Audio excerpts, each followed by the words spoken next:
kenalin aku Ica. Di Swarhasa Konversa #1 ini aku bakal ngajakin kalian untuk ngobrol-ngobrol tentang brand merchandise yang besar banget di Jogja. Kalian bisa tebak kita apa nggak?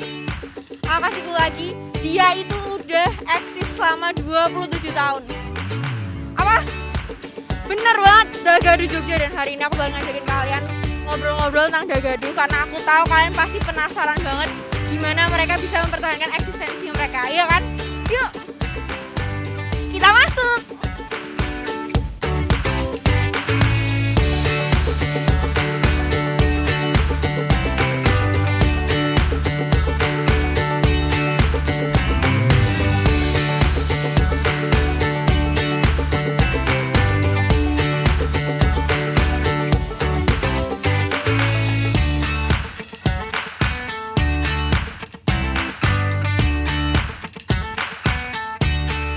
Bagus-bagus banget ya baju-bajunya.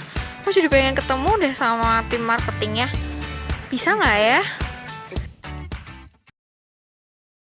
Halo, sekarang aku udah di dalam kedai kolega. Ini tuh kayak ada di Dagadunya. Jadi ini punya Dagadu tapi di bagian F&B-nya. Nah, kita sekarang bakalan ngobrol-ngobrol sama art media manager dari Dagadu, yaitu ada Mas Haki. Mungkin kita hari ini ngobrol santai-santai aja ya Mas. Oke. Nah, kalau boleh tahu Mas Haki ini tuh udah berapa lama sih di Dagadu? Oh ya, saya masuk Dagadu itu di akhir 2015, jadi sekitar hampir 6 tahun. Hampir 6 tahun ya. Iya. Nah, itu selama 6 tahun tuh Mas Haki tuh pertama langsung manajer atau di bagian mana dulu sih? Oh enggak dong, dulu ketika masuk tentu officer, jadi karyawan apa namanya level officer gitu ya. Tentu saya awalnya dari desainer, jadi di desainer grafis, kemudian naik jadi kepala bagian. Waktu itu saya megang Markom, marketing communication, baru setelah itu jadi manajer di bidang art and media. Oh, jadi tuh semua pasti di step by stepnya nggak langsung ya? Gitu. Oh, oke.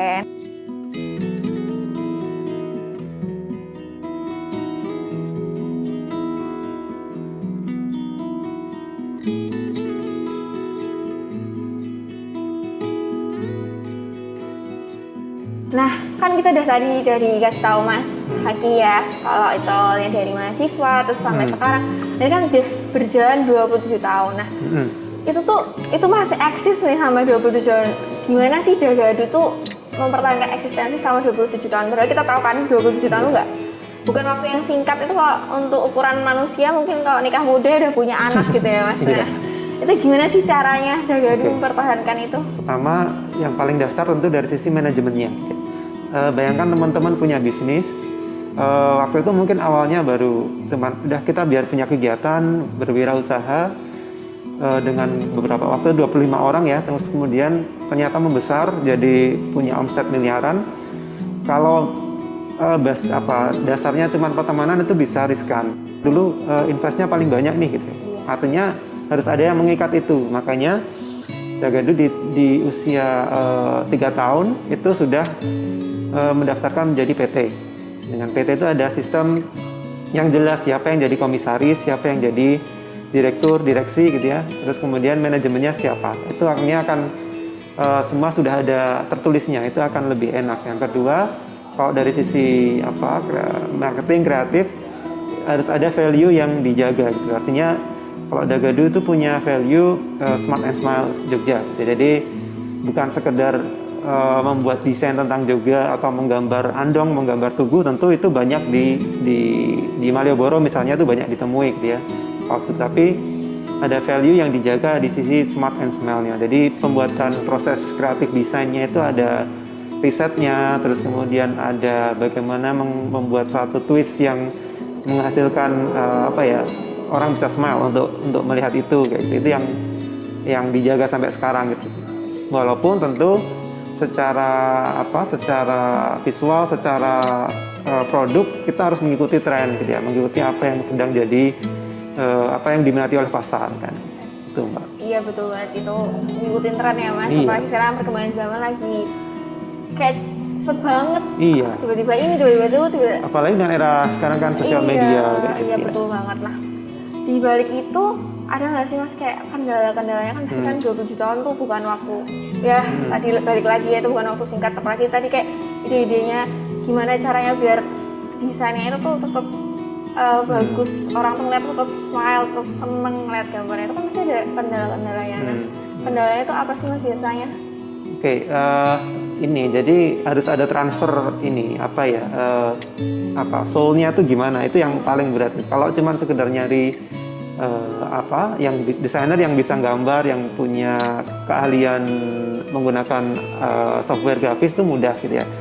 Yang susah kan bagaimana kita bisa mentransfer soul-nya Dagadu, value-nya Dagadu, itu yang perlu jadi tantangan kita ya, bagaimana desainer-desainer muda yang baru bergabung dengan kami bisa menghadirkan kesegaran ya, karena mereka punya taste yang baru, punya gaya desain yang lebih kekinian, tapi punya soul-nya Dagadu, itu yang jadi tantangannya.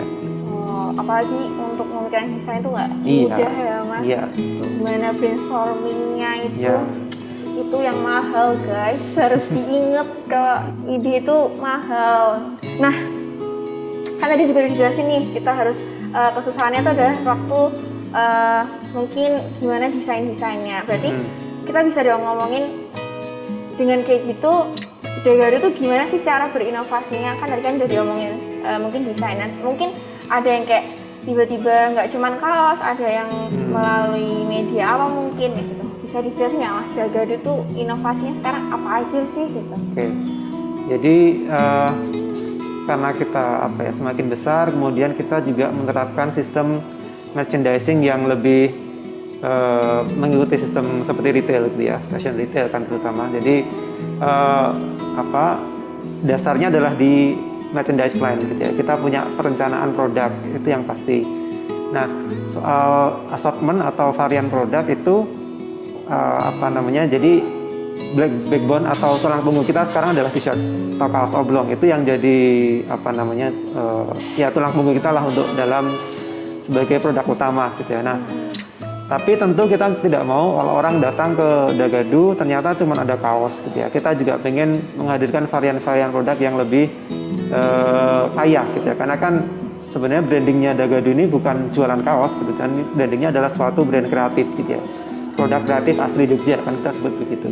Makanya selain kaos kita juga punya kategori lain kayak misalnya sweater, outer gitu ya, outerwear, sweater, jaket gitu ya. Terus kemudian stationery kayak misalnya memo, block note, binder untuk teman-teman mahasiswa. Apalagi ya, banyak banget sekarang kan kayak gitu ya Mas. Terus misalnya sekarang orang pakai laptop kan buat sehari-hari kan, kita juga buat misalnya kayak case-nya untuk tasnya, terus kemudian ada sampai ke sandal jepit kita buat, sampai yang kecil-kecil sampai gantungan kunci, pin gitu, itu ada juga.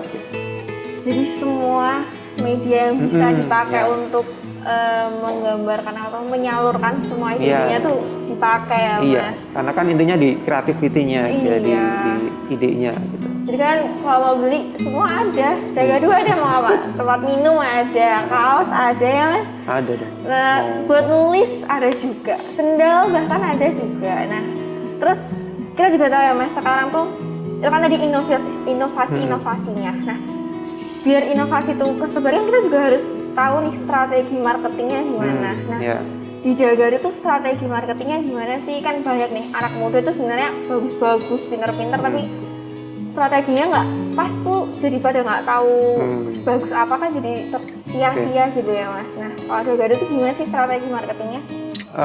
Marketing itu kan selalu berawal dengan segmentasinya siapa. Itu kan nanti yang harus di-clearkan dulu oleh sebuah perusahaan atau brand gitu ya.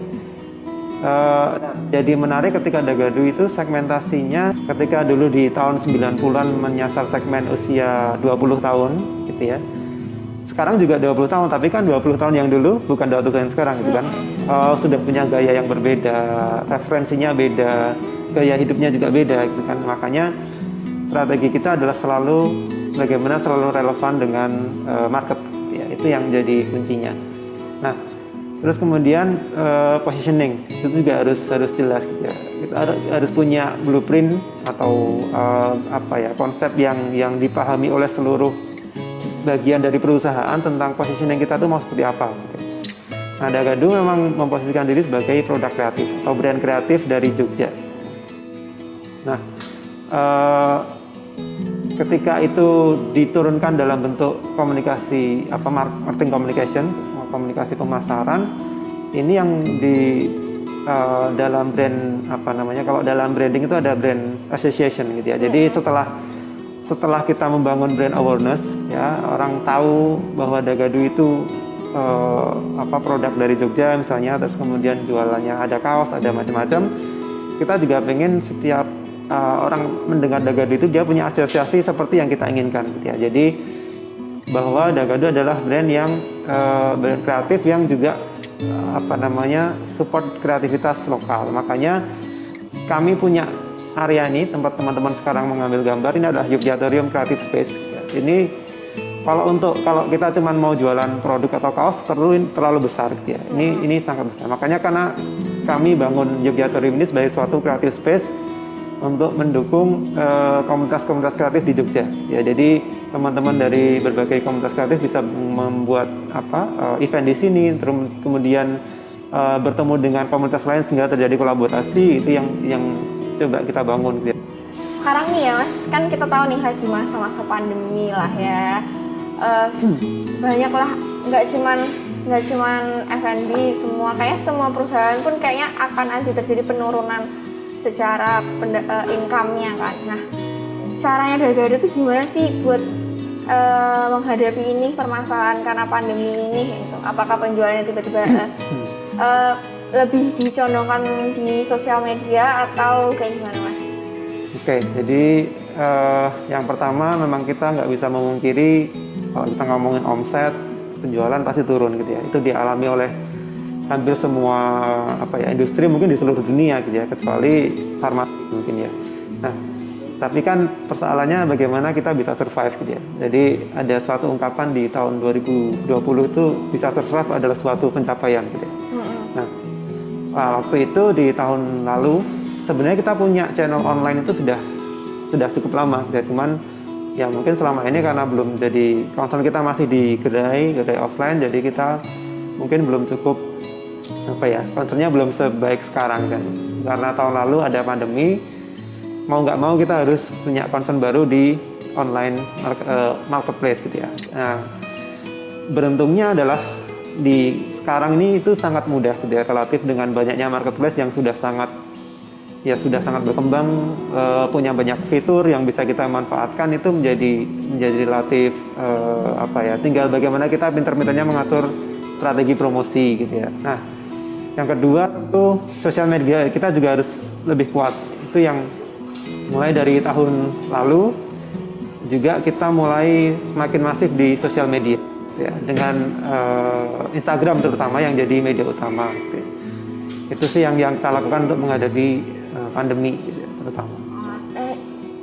Kan kita tahu sih tadi kan lewat e-commerce ya, lebih dicondongannya sekarang lewat e-commerce karena pandemi orang nggak bisa kemana-mana ya Mas. Nah, itu butuh berapa lama sih Dagadu itu untuk mengadaptasi itu?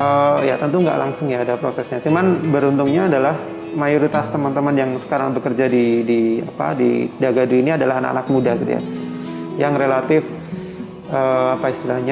tech savvy gitu. Jadi mereka lebih akrab dengan teknologi, dengan fitur-fitur online. Itu jadi lebih cepat. Ya, kira ada beberapa bulan sih, di bulan kalau nggak salah 3 atau 4 itu sudah mulai naik. Jadi kan kita terverifikasi toko itu juga di sekitar 4 bulan itu baru toko kita jadi toko official gitu. Kalian bisa buka di Shopee, di Dagadu official ya Mas, yang Shopee Dagadu Mall. Official shop. Iya kan, Shopee Mall ya? Iya, Shopee Mall. Nah, kalian bisa buka di situ, kalian bisa klaim voucher-vouchernya. Kan itu lumayan banget, bisa potongan-potongan ya Mas? Iya. Bisa juga buat mengobati rasa kangen kalian dari Jogja ya Mas. Itu kan kayak souvenirnya Jogja ya. Iya. Siapa sih yang nggak tahu Dagadu? Apalagi yang belum bisa mudik kan. Iya, yang nggak bisa mudik bisa banget buat mengobati rasa kangen kalian sama Jogja, yaitu adalah beli di Dagadu. Nah, terakhir nih Mas yang punya pesan-pesan buat orang yang mau buka usaha nih, anak muda yang zaman sekarang mau berwirausaha, apa sih pesannya kayak gitu? Haruskah semangat terus atau kayak gimana gitu? Oke, ada satu quote dari Seth Godin. Seth Godin itu salah satu penulis buku marketing yang cukup terkenal. Don't find customer for your product, find product for your customer. Artinya kita tuh jangan berpikir aku pengen bikin ini habis itu baru aku cari customernya siapa. Pertama pahami dulu siapa segmen market yang dituju, tren yang mereka ikuti itu apa, kemudian gaya hidup mereka kayak gimana, kebutuhan apa yang mereka selalu penuhi tapi mungkin kita bisa lebih tingkatkan lagi. Itu yang dari sana baru kita bisa memikirkan produk apa yang kira-kira bisa kita tawarkan ke mereka. Artinya kan jualan ini kan tentang menawarkan apa yang bisa kita jual gitu ya, value-nya apa, dari segi fitur spesifikasi yang melekat di produk ya, cuman ada value yang ditawarkan. Itu yang menjadi orang punya loyalitas nantinya juga dengan brand yang punya teman-teman gitu. Tuh. Pokoknya itu kalian harus berinovasi terus guys, jangan stuck di satu tempat, bener nggak sih mas? Iya bener banget. Poin-poin dari masnya adalah kita harus tahu market kita siapa, ya nggak mas? Iya. Nah habis itu yang kedua kita pun juga harus tahu nih kita tuh punya value apa sih di jualan kita ini. Jangan kita cuma jualan tapi nggak tahu value-nya apa, ntar tuh nggak akan melekat di orang, nggak kayak Dagadu udah 27 tahun guys ya kan? Iya. Gitu aja mas, mungkin terima kasih atas waktunya. Iya. Dan Faizin ya mas kalau aku punya salah. Terima kasih. Oke, sama-sama. Nah itu tadi sesi obrolan kita bareng Mas Haki. Jadi gimana guys, kalian dapetin info apa aja nih? Pasti kan banyak banget ya info yang bisa kalian dapet dari Mas Haki ini. Bisa dari strategi, dari gimana perjuangan awalnya yang awalnya cuma dari mahasiswa doang tapi bisa segede ini sekarang ya gitu. Aku juga mau kasih pesan-pesan buat kalian sebagai generasi muda harus selalu berinovasi dan harus selalu berkreasi. Kalian tuh jangan mau kalah sama perkembangan zaman yang ada. Kalian tuh harus bisa menghadapi perkembangan zaman sekarang. Kalian tuh nggak boleh kalah gitu, harus ikutin arus yang ada, oke? Jangan lupa buat like, comment, share, dan subscribe channelnya Komakom TV karena itu tuh bisa mengembangkan semangat kita untuk selalu meng-share apapun yang kalian butuhkan, oke? Dadah! Terima kasih mas. Dadah dulu mas. Dadah!